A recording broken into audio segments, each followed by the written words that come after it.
Ay, magandang hapon no mga boss, mga camping. Oh, magbigay, friend, magbigay ho kayo ng reaksyon dito kay Sara Duterte. Mukhang malala na. Oo. Nagsalita ho siya tungkol ho Sara on Amy. Bibitiwan ko lang siya kapag naibalik na si Rodrigo Duterte. Puto, mabigat ang papel mo, Amy.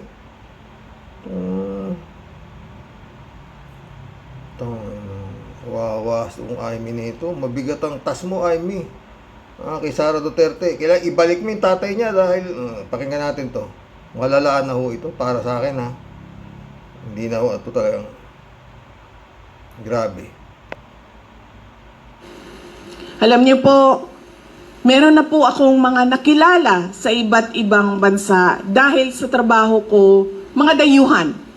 Dahil sa trabaho ko bilang isang vice president at dating education minister. At sa mga nakausap ko, lahat sila nagsabi, it is unthinkable for a government to surrender its citizen to a foreign power. Yan ang eksaktong sinabi sa akin. Huwag mong nilalahat dahil hindi totoo yung sinasabi mo. Eksaktong mo. Sabi nung mga kaalyado mo. Malala na ho ito mga friend. Tuloy mo, buwang ay buwang. Duterte. Sa akin, ng isa sa mga nakausap ko. Tapos, lingo-lingo siya. Lingo-lingo Siya. ikaw. Pero sa Pilipinas, napakadali na ibigay ninyo ang inyong former head of state. Kaya ako, Wala kang magkaso dito. Doon nga siya may kaso sa ICC. Gugulo kayo dito sa Pilipinas Oo. Kaya binigay na. Hindi naman binigay, inaresto. Ikaw naman. Inaresto yung tatay mo, yung binasahan na sakdal. Tanga-tanga rin to, no? Ay, abogado to. ako man ay kahit hindi anak, kahit sabihin na lang natin karaniwang mamamayan, hihiya ako sa ginawa natin sa ating Dapat bilang anak, ikaw, ikahiya mo yung ginawa ng tatay mo at saka yung mga ginagawa ninyo dito sa Pilipinas. No? At ikaw, ay pumunta ka na sa, sagutin mo na yung kaso na sinampa sa'yo. Yung mga articles of impeachment mo. Ano?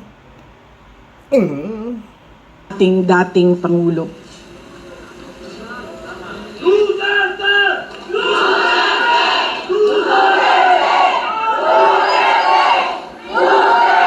Sa walang malay siya yata ito may mga katama siya taga-Sigaw talaga no? Tuloy mo. At syempre, inimbita ko si Senator Amy Marcos kung saan man ako pumupunta, dinadala-dala ko siya. Tangay na, Amy, para kang aso. Maski saan siya pumupunta, dinadala-dala ka. Wala rin talaga itong no? Ano kaya rin ang pinakain talaga rito kay Amy nito, no? Kapatid niya talaga, no? Putang. Pero yung mga anak nito, ano kaya sinasabi sa kanya, no? Kay Amy Marcos, no? Alam kaya ni Imelda na ito na ngayon ang papel ni Amy sa buhay nito si Duterte, aso. Parang aso na no? Kung saan-saan siya pupunta, dinadala-dala niya si Amy. Grabe. Malala na ho itong mga to. Kakatakot. Kasi sinasabi ko sa kanya, hindi ako ang magbabalik kay dating Pangulong Duterte sa Pilipinas. Dahil ang kapatid mo ang nagpadala sa kanya sa Hague, ikaw ang magbabalik sa kanya sa Pilipinas. Alam na, talagang may diferensya Natatawa rin siya sa sinasabi niya, di ba? Ikaw magbabalik sa kanya sa Pilipinas. Grabe, tama nito.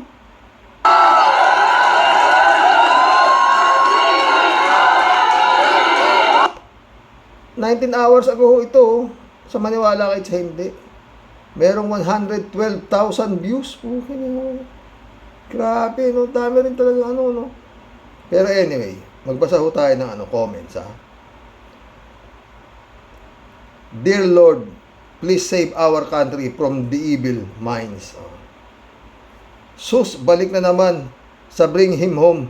Please answer your impeachment trial. Anong fight for the Philippines? Follow rules of law in other countries. No one is above the law. Masabi sa kanya. Alipin na ng mga Duterte si Amy Duterte. Yan mga comments dito. Are you kidding me? Marcos didn't take your father to other country. The people did. He did crime. Let the court decide if he committed crime or not. Ito pa isa. You have proven your works by corruption and kabastusan. Fake. Walang modo. Walang sinasanto. That's not a leader we want in a moral society. That's not a leader we want in a moral society. We want a leader who is humane and pinis. Di ba? Walang pumuri, Mga DDS, ito ba yung gusto ninyong presidente? Di hamak matalino pa mga kagawad namin dito kaysa sa pulpol na to. Hayop, She's not protecting her country. She's put our country in chaos. There were valid reason why your father was arrested. His chance to prove not guilty. I can't believe you said that Amy is being used to bring back your father. So disgusting. Not funny at all. You don't.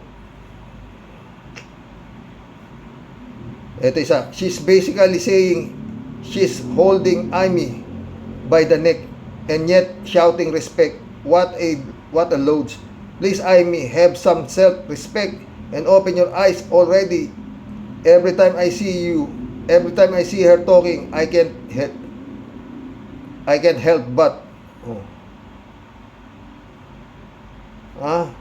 putol I can't help but to feel cringe. Honestly, I never see or hear her talk with a sense, and she's aspiring for a highest position in country. God save the Philippines from her. Yan ang mga comment. Puro ganito ho talaga nakakasuka comment. Tuloy natin ito yung sasabihin nito.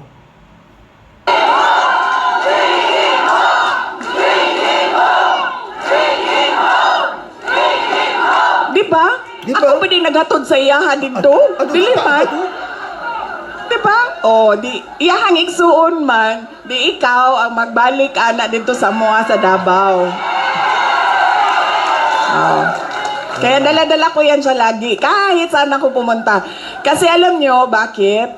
Kahit saan din ako pumunta, lahat ng Pilipino nagsasabi, iuwi mo sa akin. Nasabihan ako, kahit nung bata sa kampanya namin sa Manila, maliit na bata na pagbaba ko sa stage, mukha siya mga 8-9 years old. Sabi niya sa akin, ibalik mo si Tatay Digong. Bakit? Malaki na ho sira talaga, mga pre, kung ano bigla, pati maliit na bata. Tinanong daw siya nung bata, ibalik mo si Tatay Digong. Puta, wala na ho sa sarili to, mga pre. Ay, nako, PBBM, ano ba? Tuloy mo. Bakit ako? Ikaw!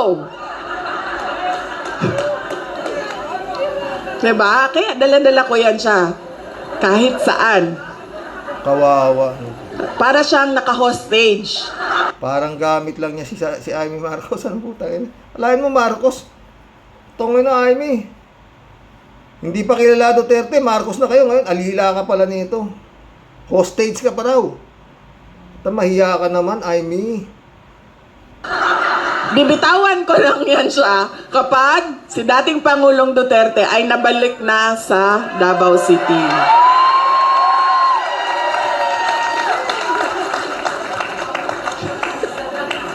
Tumatawa siya, Tapos pagbabayarin ko pa yan ng fish head curry mamaya. Tulad kay Pangulong Duterte, dahil sa kanyang patuloy na pagmamahal at malasakit sa ating bayan, ay itinuring siyang kalaban ng mga taong lasing sa wala na talaga, mga. Hindi naman kayo kinalaban, tanga. Tatanga-tanga talaga rin to, no? Vice President ito, puta, kawawa Pilipinas talaga rito. Oo, tangina. Sa kapangyarihan. Patunay din ito ng ating karanasan na nagpapakita na ang pagmamalasakit at paglilingkod sa bayan ay banta sa interes ng iilan lamang. To them, we are a hindrance, an obstruction to the path of their personal ambition, an enemy they must eliminate to clear their way.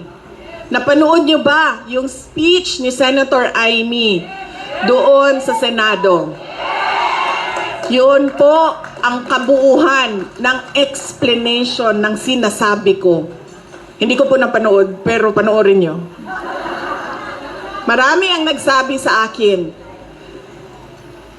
na naipaliwanag niya ng maayos kung ano ba yung nangyayari sa impeachment na ginagawa. The attacks are cowardly, yet openly disingenuous and arrogant, absence of basic human decency and respect for the rule of law, typical of people drunk in power. Pero nananatili tayong nakatayo. Ikaw eh, drunk for money ka eh. No? Daldal ka ng daldal, no?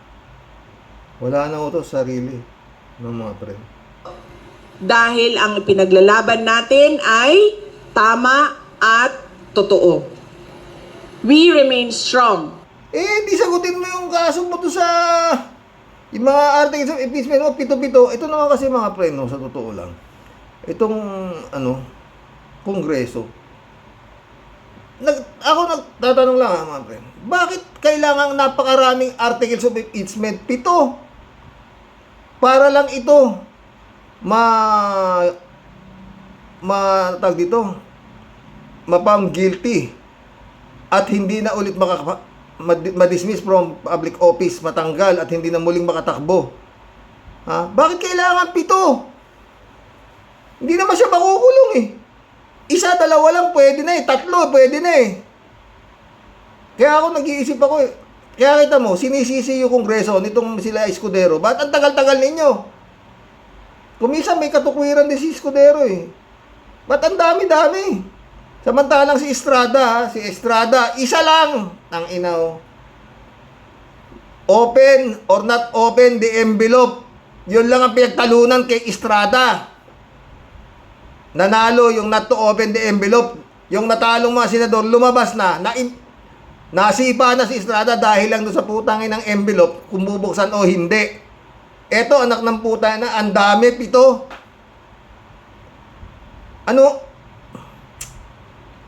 Yun lang pagdadaldal niya, umiikot yung mata niya, pinagmumura niya si Marcos. Pinapapatay niya. Sapat na yun eh. Dagdag mo pa yung kay Piatos.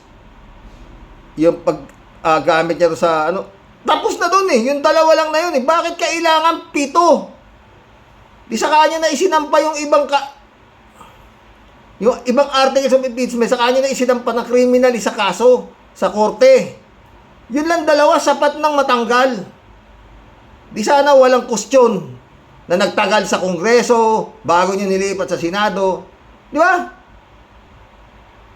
2 pwede na, katibay-tibay na nung 2. Oh. Kung paano inubos yung pera, tsaka yung pinagbanta niya, trabaho ba yun?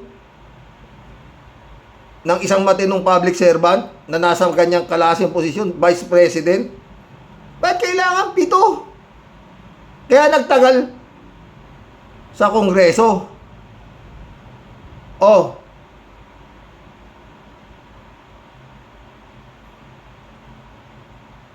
Ay nako. Yan ho yung nangyari.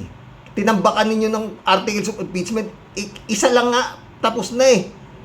Hindi ko rin malaman kung bakit ganun eh. No? Sa totoo lang, nasyado silang nanggigil na ibulgar ang kahayupan nito na wala namang magiging solusyon. Kung hindi, ma-impeach nga ito. 1, 2 pwede na siya ma-impeach eh.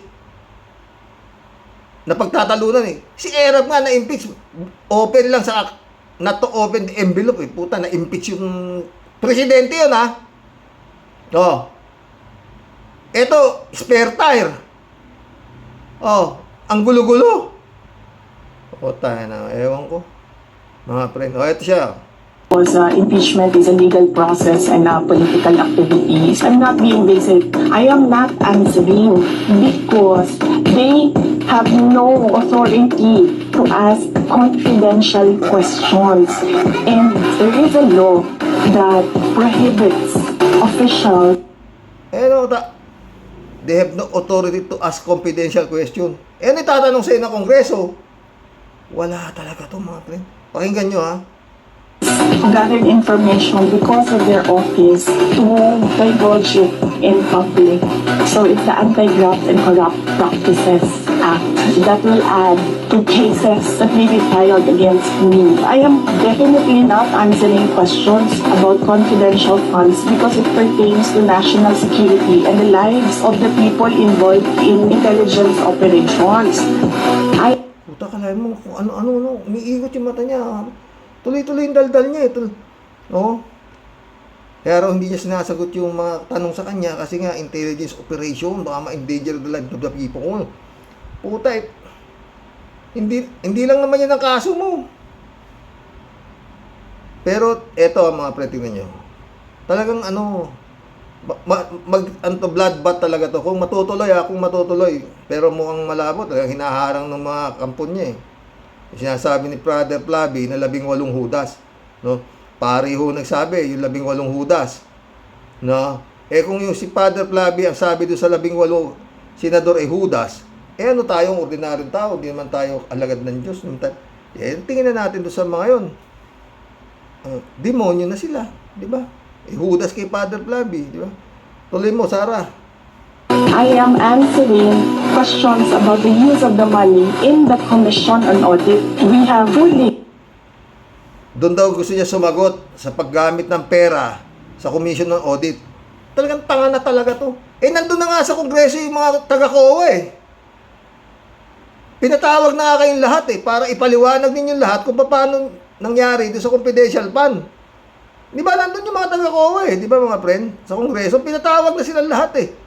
Dahil kinukusyon na rin ng COA nga itong kung paano ito nilulusta yung pera, di ba?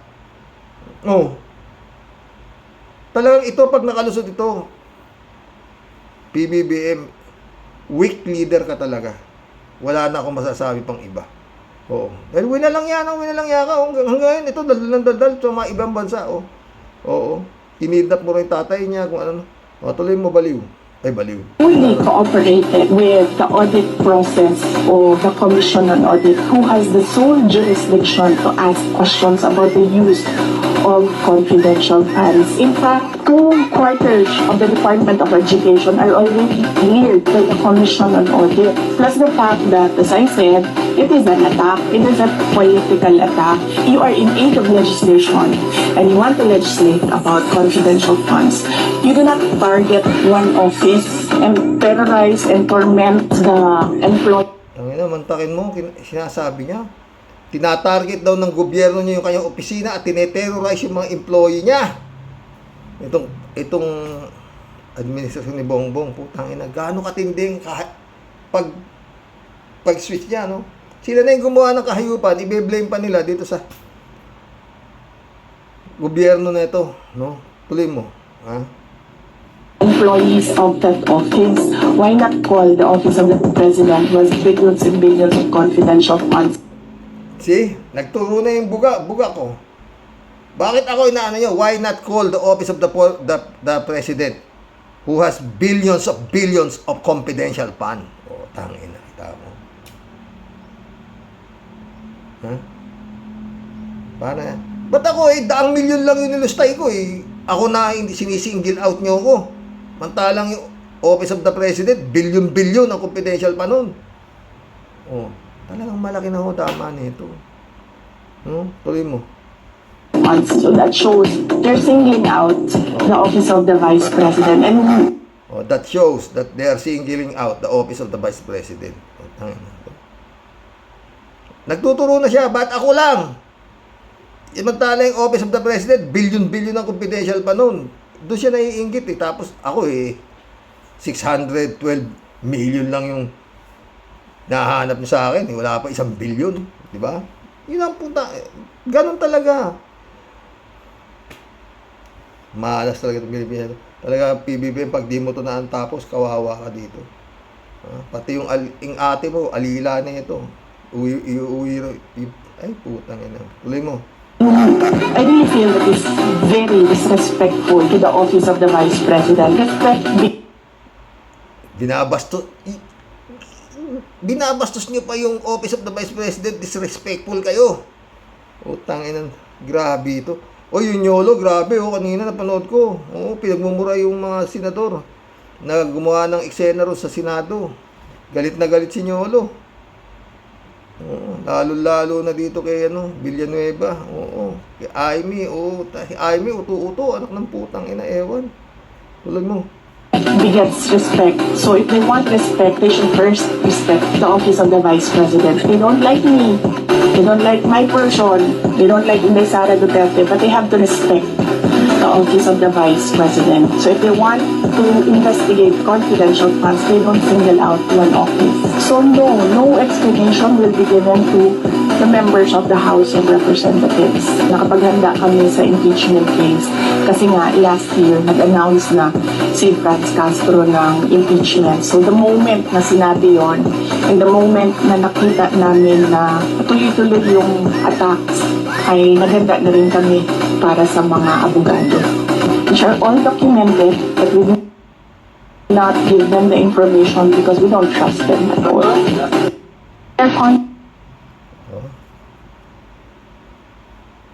Naghanda na raw sila nung nagsalita yung Franz Castro, di ba mga friend? Talagang handang-handa kayo, talagang nakaset up kayo eh. Pati yung Senado, nakaset up nyo, nakamputa na grabe.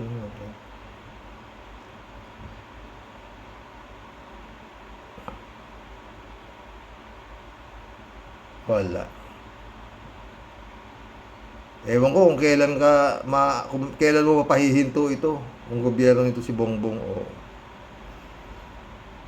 Ang laki ng proteksyon, putang na, buong Senado, 5 lang ang matinudo sa Senado.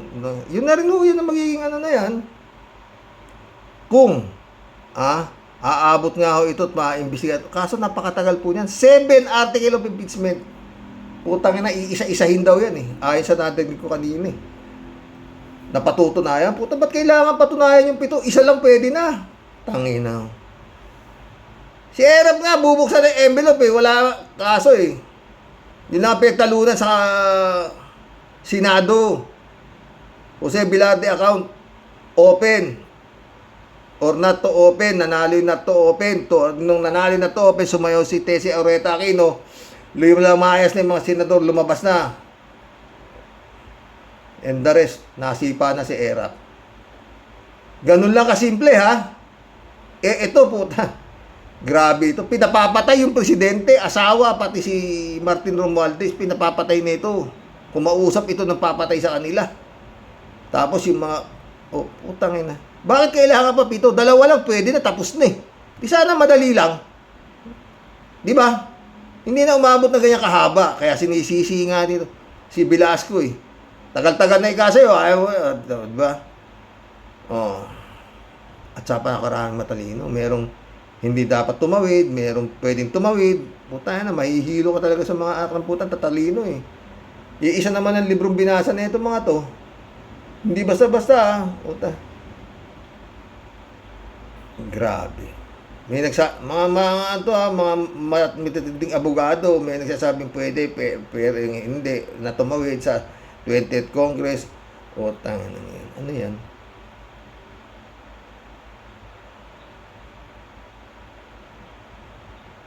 Bukas to daw kay attorney Claire Castro, sinasabi niya na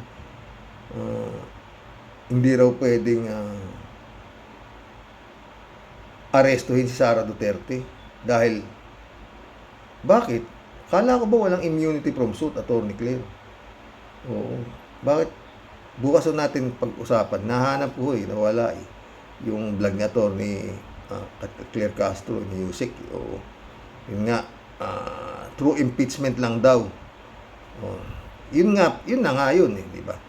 Di sana kung hindi tinambakan ng articles of impeachment ng Kongreso, Eto si Sara Duterte, isa dalawa lang, na-impeach na yan. Dahil grabe nga yung mga articles of impeachment na pinagsasampa dyan. Yung lang dalawa, impeach na siya eh. O, sa kanya niya i-pursue yung criminal case na sinasabi. Kung siya impeach na. Ngayon, hanggang ngayon niya, pinasusueldo pa ni Juan de la Cruz yan. Ganyan lang ang ginagawa. Buwang. May tama na talaga yung mga yan. Friend. Grabe na tong ano to. Kawawa tong gobyerno na to. At may balita, taka natin bukas na magkulab na tayo. Kakabuisit. Ang daming topic. Pati interim release, mukhang mapapalaya pa yata to si Digong. Mabibigyan ng interim release kung ano-ano, may tsansa, whatsoever, no? Gulo, tanginang yun. Mukhang may balita pa nga na mukhang na-under the table daw yata yung tanginang siya daw. Kaya Atty. Enzo kanina, mukhang na-under the table pa pati itong tanginang yan. ICC na ito. Tao lang kasi yan eh. Tanginang.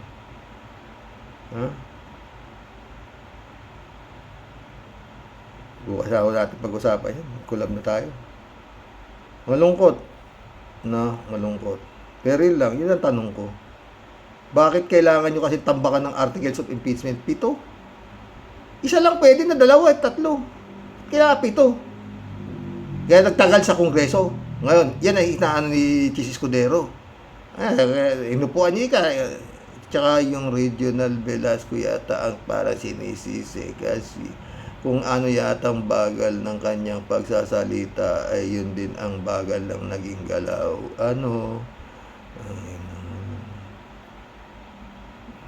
Hindi ko rin talaga makuha. Bakit kailangan 7 pa ang isang paninyong articles of impeachment samantalang isa lang pwede na. 1, 2 pwede na.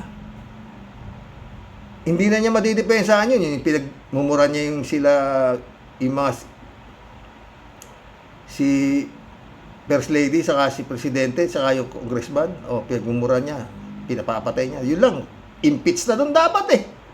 Di ba? Plus yung mga Mary Grace Piatos pa, kung paano nilista yung pera, hindi rin nila mapapaliwanag yun. Tapos na! Yung 2 lang na yun, tapos na! Ewan ko sa mga kongresista na to rin, sa tamukal eh, no?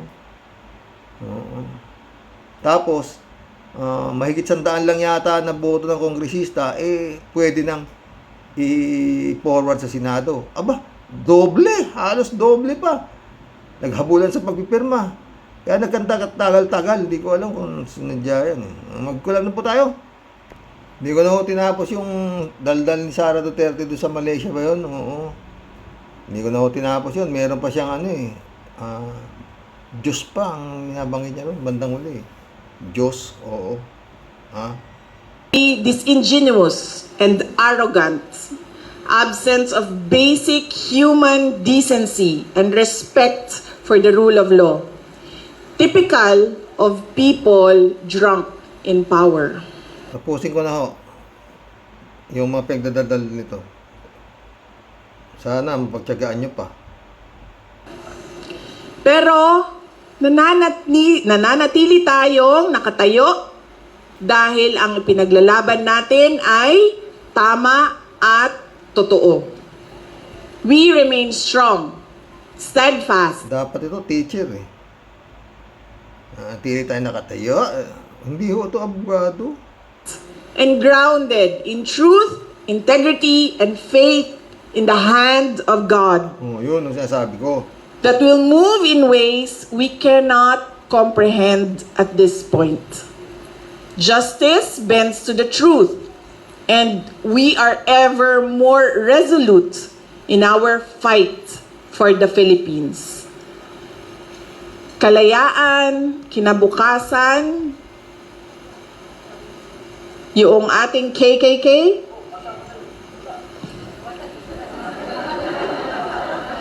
kasaysayan, kalayaan, kinabukasan. At Nakalimutan pa yung KKK. Kurakutin, karmahin ka sana, kampon ng kadiliman.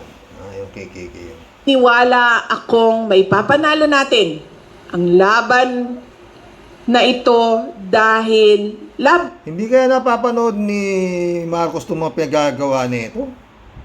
Posible namang hindi. Diba? Oo. Ayan ang ginagawa. Laban natin itong lahat.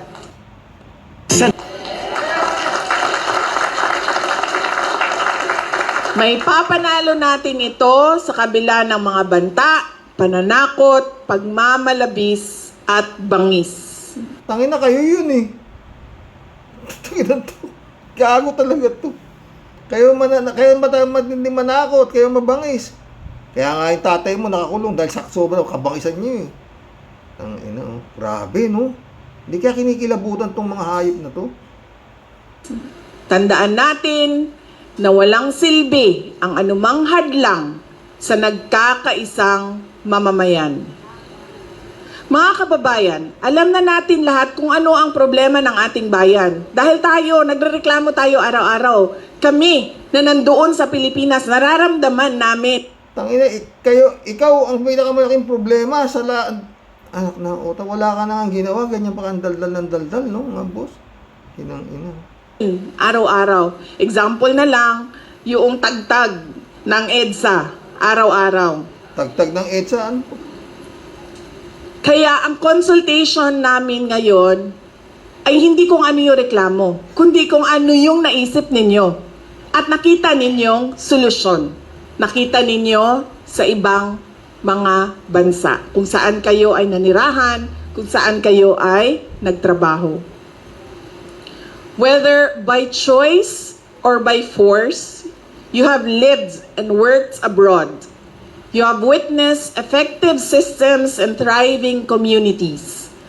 What best practices from other countries should be adopted in the Philippines? What changes would you like to... Tama na. Tangina, sakit ka. Baka awain ako ng subscriber ko.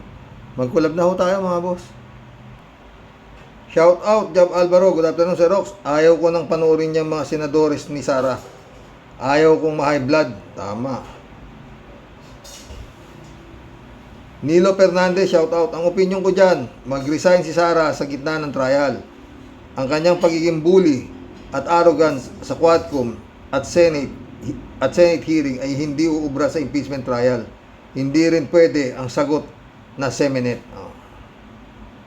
Wala eh, sobrang kapal ng pagmumukha, putang ina. LMT, shout out. Matindi ang speech si Sara sa Malaysia. Ayun nga yun. Oh. Ang galing magbaliktad ng mga nangyayari. Napakasinungaling, na-brainwash na naman ang mga tangang Pinoy doon. Yun nga eh. Yun ang content ko ngayon mga boss eh, di ba? Chupista Bunao, good evening po kuya, sa pamilya po ang mahal at sa mga warriors. At mga senador na bumotong 18 na mariman, buwisit kayo. LMT ulit oh. Malala na. May constitutional crisis na tayo. Hindi na sinusunod at gumagawa sila ng sariling rules sa Senado ng mga baboy na senador. Andres Baltasar, shout out. Basta Duterte Black, Senador, Bastos at mga traidor sa bayan, mana kay Digong, natuta ng China. Naabi mo pa. Yung utol ko, si Gio, masakit ang banks yung impeachment hearing tol. Eh wala eh. Rodel Bravo, shout out. Abolish na yung Senado o kaya yung 18 na senador ang i-abolish. Oo. 3JC o, pusupagot to. Payag ako kung yung 18 na senador lang ang i-abolish. Ha? Dapat yung binibita yung hawakan ng... Malu Santos, shout out. Panahon nila ngayon, ipagdasal na lang natin na makialam na sana ang Panginoon dahil marami ng kakampi si Sara, si Raulo. Hindi ko na rin pinapanood ang nagaganap na teleseries Senado. Nakakainit ng ulo. Nilalaro lang ng mga buhayang DDS senator ang talagang mga wala ng galang sa konstitusyon ng Pilipinas. Pati yung akala mo ay matitinong senators na may panindigan ay nagtraidor na rin. Mismong si Rapi Tulfo ay nagpakita na rin ng pagiging bahag ang buntot. Tama ka po. Dasal na lang po tayo. Sinabi mo pa. Siguro kung BBM ang ma-impeach, taga-bato na mabibilis pa sa kidlat ang aksyon ng mga buhayang DDS senator. Sinabi mo pa. Elizabeth Iscarrio. Good evening, Sir Rox. Grabe ang kakapal ng mga mukha ng mga pro-Duterte senador na ito. Dapat silang isipain na dyan. Kahayupang na yung pinagagawa ng mga ito. At ito nang si Cheese. Wow, ano yan? Takot na takot sa mga Duterte. Mga buwisit kayong senador. Na di kayo para sa Duterte. Mga gago kayo. Sorry. At nakakawalang respeto kayo. Yun nga maganda pag politiko kayo. Maski gaano kakapal ang mukha, honorable pa rin ang tawag sa'yo. Ayun ako. Elizabeth Iscarrio. Akala siguro ng mga senador na ito, mga bobot, ang karamihan Pinoy. Kayong mga DDS at makitid na utak na pro-Duterte, ginagawa niyong mga tanga at walang alam ang batas.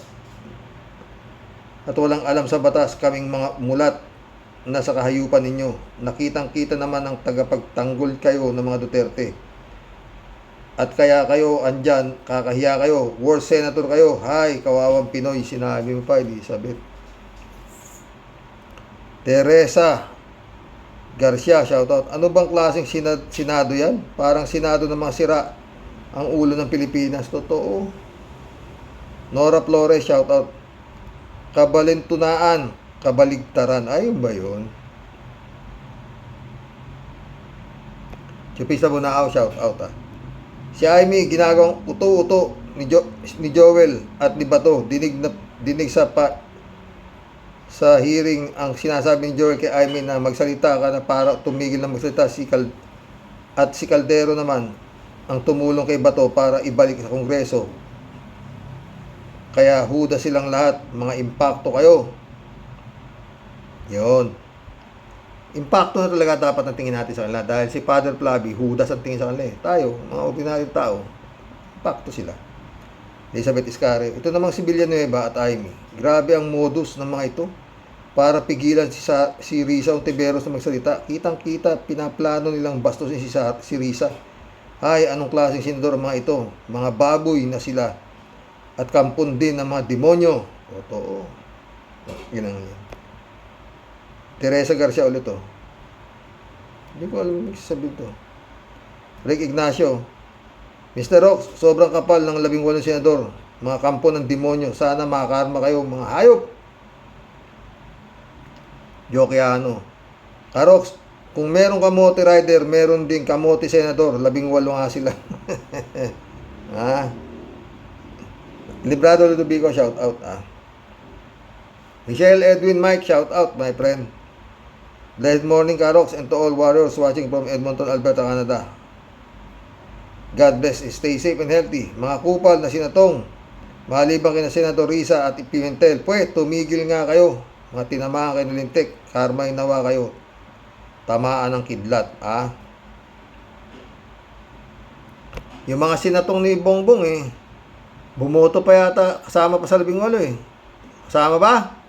Si Tulpo, si Lito Lapad, yun ba? Si Bong Revilla, yung mga natalo na yun. Pero pati nanalo, kasama pa sa bumoto sa 18. Utangin na naman. Yan sabi ko sa iyo, PBBM ka Rick Ignacio, talagang nakaka-high blood Mr. Rox ang mga demonyong senador. Mga hayop sana, mga atakihin na sila. Marilo Pabianak, shout out Magandang malumanay na gabi po tayo at sa mga ka-warriors. Yung kabalintunaan po, kabaligtaran po yun sa Bulacan. Nawa po ay sa haba-haba ng galit at stress natin ay may magandang resulta, impeachment sa Sara. Grabe, buong bansa ginulo ni Sara pero negative ang hatid. Hindi pa sulong. God bless our land, the Philippines. Yun nga yun. May nag-reply, sino to? Ay, si 3JC Hope na naman. Ako, naniniwala akong may magandang kahantungan itong circus na ito sa Senado. In His time, ang Diyos ang gagawa at kikilos para ilagay sa dapat kalagyan ang mga senador na ito na lumalagpastangan sa ating batas. Sana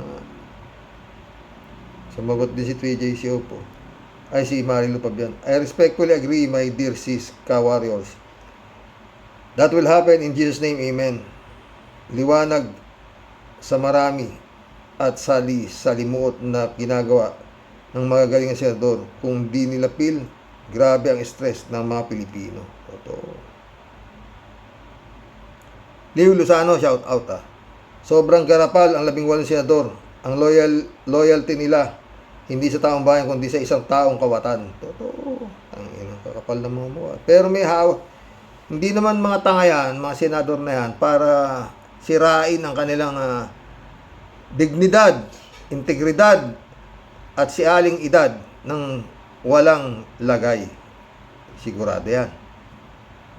May hawak na alas si Sara Duterte, sa mga Duterte, sa mga hinayupak na yan. Totoo. Tangina. Diba, Chis Escudero? Rogelio Asuncion, shout out Karox. Wala nang magagawa yung mga magagaling na at naka-iintindi sa batas na nagpapaliwanag ng tama. Wala lang kay Chis. 15 lang yung senador versus taong bayan. Bakit parang wala lang? Kapal nga ng mukha. Ano gawin natin? FPJ 357, Okinawa, Japan. Welcome to the club. Kaya tumatagal yan dahil kinikilala nila yung nasasangkot at padrino nila ang pagnanakaw. Mawawalan na sila ng protektor kapag nakakulong o mawala ang impluensya ni Sara buhay buitre. Presidente ng impyerno, natural, depensa ng mga alagad na diablo. Sumagot si David kay FPJ. Ginaguide nga daw po ng Holy Spirit yung isang alagad. Baka po unholy spirit yun. Totoo yan, David. Mga baliw nga pati ang inang. Grabe si Nyolo kanina. Oo, pinagmumura si lahat sila halos pinagmumura. Puta, pinagpuputang na sila lahat ni Nyolo. Itong 18 limaw na to. Teresa Garcia. Kasi gusto pinapanood ng asawa ko si Nyolo. Totoo. Tuntua siya. Maski naman ako nakatuwa. Oo. Teresa Garcia. Ikaw, Joel Villanueva. Isang pastor. Pero sa halip na sa Diyos na makapangyarihan ay may akda na ang pagnanakaw ay kasamaan na dapat mong sambahin. Pero mga Duterte ang mga sinasamba na puro mga kasamaan ang laman ng utak. Wala ka pagkasa. Lake of fire para sa'yo. Mga Saint-Pierre, puro demonyo yan. Gamitin mo yung Panginoon para ka mabuhay na maginhawa. Alam ko yung Jesus is Lord na yan. May sarili pang eskwelahan yan Oo, ha? Grabe. Mga demonyo sila. Tatago sila sa pagiging makadiyos. Dami namang tangang naniniwala. Yun ang problema. Rogelio Asuncion. Sek Llamas, kahit isang barko, pangpaliwanag mo po, hindi ka naman pakikinggan ng Senado. Sila rin ang nasusunod. Isip-isip ng matatag na paraan. Yun nga. Sumagot si 3JC po. Sa ngalan ng milyon-milyon piso, nabingi sila at nabulag. Diba? Erlinda Aquino, shout out. Kuya, bukas itapik mo yung umiikot na video, yung scripted sa buhatan nila Babalina, Joel Villanueva ba to? Yung mga pagsulsol ni Villanueva kay Babalina. Oo.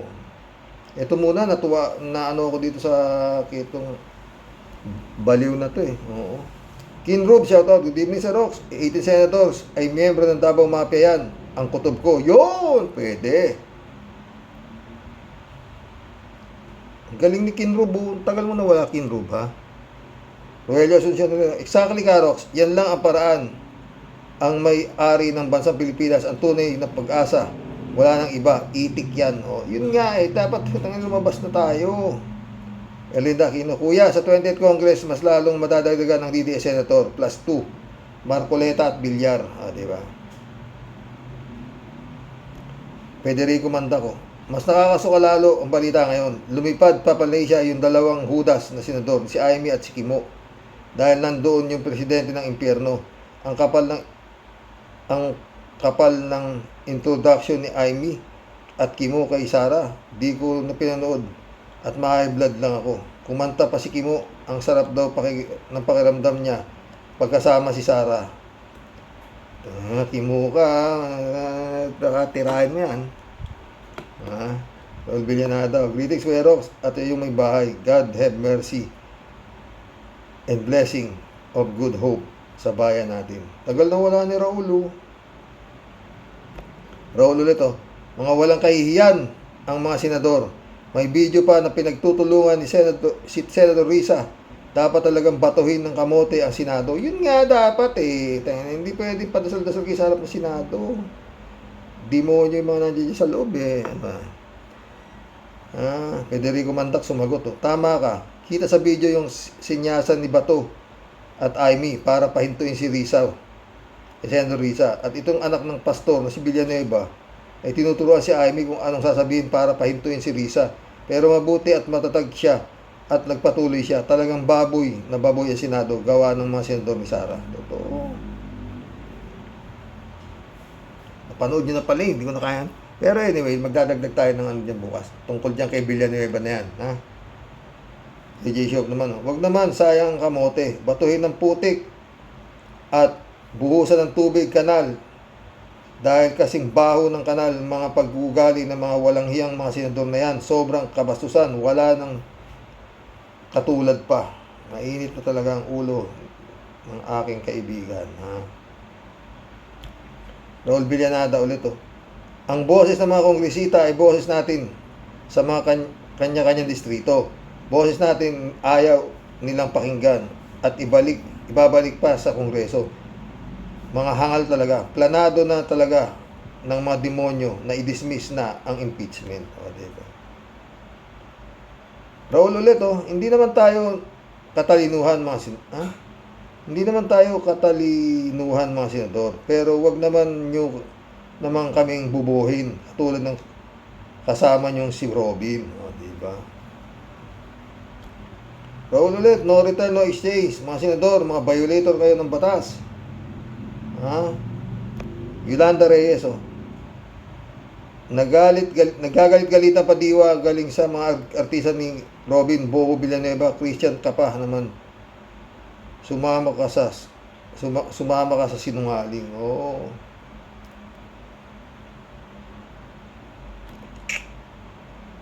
David Ali Mendoza, good evening po Karox.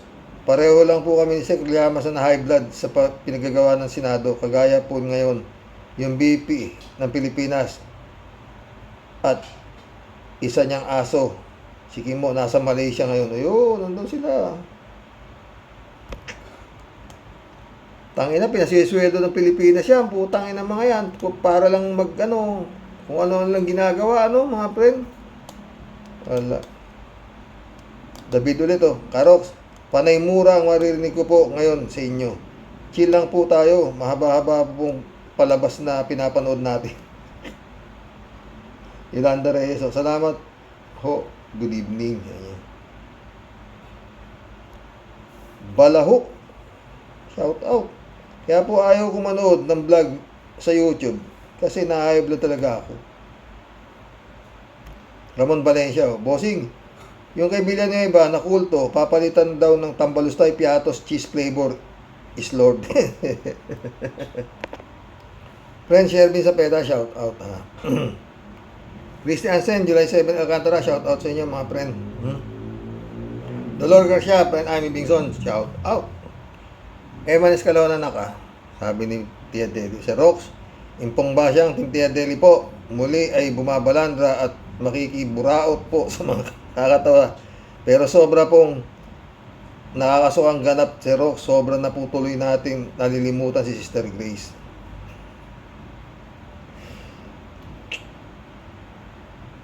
Ay, nandito ngayon yung abogado ko, friend Shervin ka Ang mahal na pong Jesus Nazareno, nandito po ngayon sa timbahan ng Itiyagi. Kanina ho yata dumating, at 1 week yata po dito. Bago babalik naman po ng Quiapo. Replica lang po siya. Replica po ng tunay na, pero siya rin siya. Yun din Sobra na pong nasasapawan ng mga impactum damonium sa tanihum ang mga garapatang gala at mga pinutukan na lintik ng mga buwisit na yawa. Akala po ng mga bugok at tanga nakadokles At nakaisa na naman po sila. Ano po? Oy, manghunyango, sino sa palagay ninyo ang bobo at inutil? Kayo ba o kami? Kami ba, aber? Magkano ba talaga kada ulo ang talagang sinisibasib ninyo ang lubot ng Panginoon ninyong reyna ng kadiliman, aber? Naku, manungan kayong mga damonyum. Kayo ayus-ayusin ninyong yung mga utak ninyong bugok. Wala nang pag-asa yan, pre. Lalo ka na, lamon boy. Makaasta, akala mo siga ka talaga sa kanto. Ano pa ba, Xerox? Akala mo talagang may ipagmamalaki. Yung patutoy mo nga Di mo na makalimutan yun. Nakalimutan ko na yun Ganito yata kalaki, di ba? Bibitin-bitin, nagaganon-ganon ng putang ina. Ay, abo! Baka malaki pa sa uod na buwisit ka. Pwe, sarap mo lang talagang pektusan. Baka Xerox, may pakinabang dun sa 18.5 na pumirma. Matayaan nga sa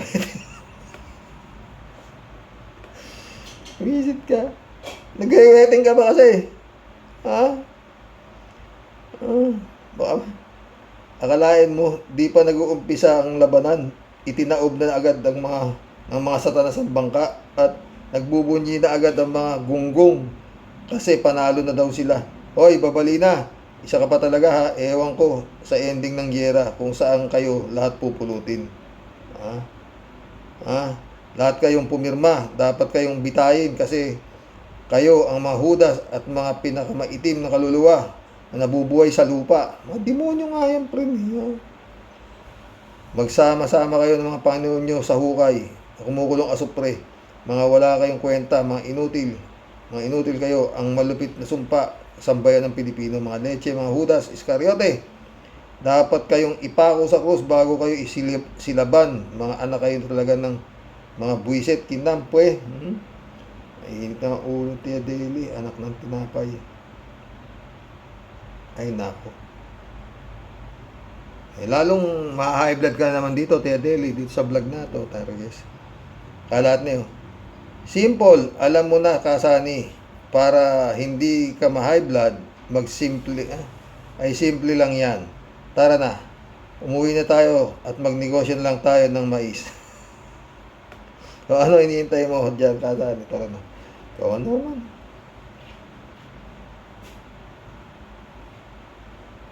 Lahat niyo, aaminin. Alam mo, Kasani, sa aaminin man natin o sa hindi, sa tatanggapin man natin o sa hindi, ay acquitted ang mahal ko. Patay tayo dyan. Ito na naman tayo. Malabagyo ang lakas, maladiwata ang ganda, at gayuma, ganyang katindi ang mahal ko. Patay tayo dyan. Presidente na impyerno yung mahal mo, ikaw talaga.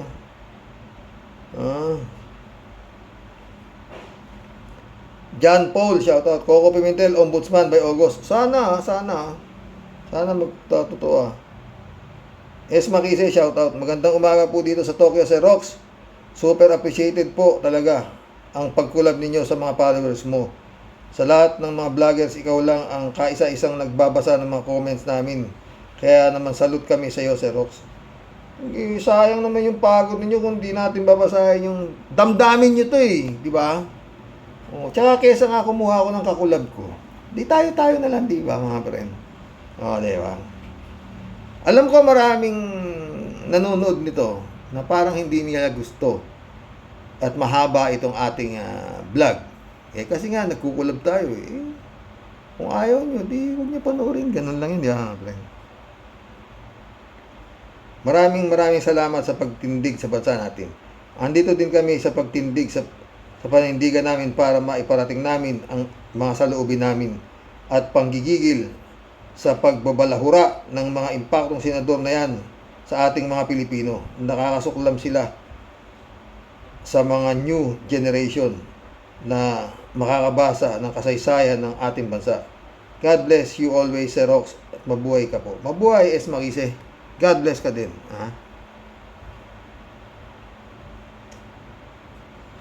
Ito. Iplubida, shout out. Ang mga senador, liba sa 5, ay maawahan na rin ng ugali ng mga Duterte.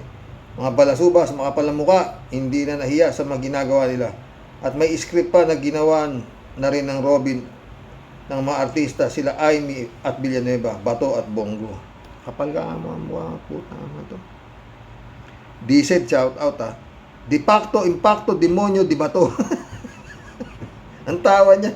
Ha? June 360, my friend, Pastor Lagon, June Lagon, shout out ha. Good evening. Good day, Manong Roque. Dahil sa portrait, napag-alaman natin na hindi pala pwedeng maging interpreter si Senator Cheese sa Miss Universe. Baka kasi kung ano-ano ang interpretasyon niya sa sagot ng ating magiging candidate ng Miss Philippines, mapalayo pa at tuluyan ang matalo. Pwede. 3JCO po. Hello, Sir Rox. Narinig mo na ba ang speech ni Manang Sara tungkol kay Manang Aimee? Sabi ni Sara, hostage pala niya si Manang Aimee. Kaya pala si Manang Aimee parang robot na dipindot at utusan ni Bato at Villanueva. Hay, ano bang nangyayari dito kay Aimee? Yun nga, tanong ko, ano pinakain dyan para magkaganyan yan? Oo. 3J Shop ulit oh. Kaya daw hostage si Manang Sara. Si Manang Aimee kasi pinakulong daw ng kapatid ni Aimee ang tatay niya. Kaya hostage niya si Aimee para si Aimee daw ang magpabalik kay Tatay Diggs sa Pinas. As if may power ang Aimee. Kilikili power meron. Baliw nga. Ayan gawin natin sa mga hype niya. 3J Shop ulit oh. Sir Rox, anong masasabi mo? Meron daw atang under the table na ginagawa si Atty. Kaufman para mapalaya si Diggs pansamantala. Napanood ko kay Atty. Enzo. Sa akin palagay, wala namang under the table negotiation. Kasi hindi naman korte ng Pinas ang ICC na pwedeng may bayaran diyan. Ati alam ha, tao lang yan. Saka si Diggs naman hindi naman popular na individual tulad ni Netanyahu, Putin, Trump para pag-aksayahan ng oras na mag-under the table negotiation. I really don't think so. Baka drum beat lang ito ng mga DDS. Hindi natin alam ha. Oy, mission accomplished mga boss. Naka-isang oras din tayo no. Sana nagustuhan ninyo, pero sigurado na high blood kayo. Dito sa ano masasabi niyo mga friend? Malala na po Itong si Sara Duterte, no? Kung ano lang pinagsasabi, di ba? Pati Diyos, lahat ginagamit niya kung ano sasabi. Wala na ako sa sarili. Kung ako tatanungin, ha? Takin mo sa halip na magtrabaho, walang ginawa kundi magpupunta kung saan-saan at nangakak ng kung ano-ano. Di ba? PBBM. Ito ang gawin mong malaking project mo kung paano mo mai-eliminate. Matanggal mo lang ito. Napakalaki ng naitulong mo sa bansa mo. Bansa natin pala. Ha? Magandang gabi po mga boss. God bless. Dasal. Wala na talagang makakapitan kundi siya lamang.